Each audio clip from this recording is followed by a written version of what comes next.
आणि एक होता त्यांचा मुलगा म्हणतोय वडिलांना की पप्पा, आयुष्याची किंमत किती?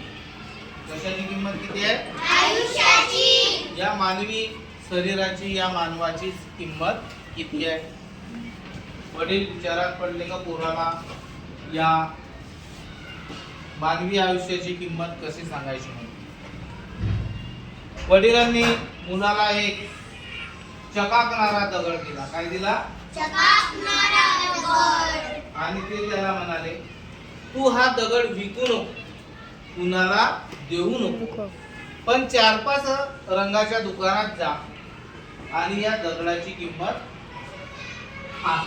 शोधून आण, किती किती आहे ते. पहिल्या वेळेस तो जाता जाता रस्त्यात त्याला फळवाड्याचा दुकान मिळाला. फळवाल्याकडे गेला. तो दगड त्या फळवाल्यानं पाहिलं.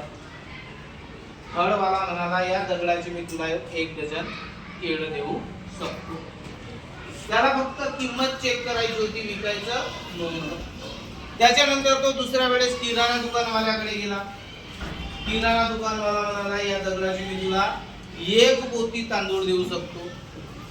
त्याच्यानंतर तो कापड दुकानदाराकडे गेला. कापड दुकानदार म्हणाला की या दगडाचे मी तुला बरेचसे ड्रेस देऊ शकतो. त्याच्यानंतर तो गाडीच्या दुकानात गेला. कार मालक म्हणाला, मी तुला या दगडाची 1 कार देऊ शकतो. मग एक सोनाराचं दुकान होता, त्या सोनाराच्या दुकानाकडे गेला. सोनारानं तो दगड बघितला आणि त्याच्या लक्षात आलं. तो काय म्हणाला की मी या दगडाची तुला 200 ग्रॅम सोनं देऊ शकतो.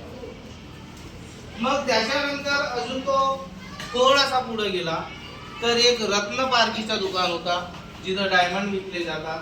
त्या दुकानात गेला आणि त्या दुकानदाराला म्हणाला की या दगडाची किंमत किती? दुकानदार एकदम रत्न पारखी जोरदार होता. त्यानं त्या दगडाला पाहिलं आणि त्याच्या लक्षात आला, हा अस्सल हिरा आहे. आणि तो काय म्हणाला की माझ्या दुकानाचा पूर्ण लिलाव पर्यंत तरी या दगडाची किंमत मी देऊ शकत नाही, एवढी या दगडाची किंमत आहे. ह्या सर्व गोष्टी झाल्यानंतर तो आपल्या वडिलांकडे गेला. वडिलांना सांगू लागला प्रत्येक दुकानदाराची गोष्ट.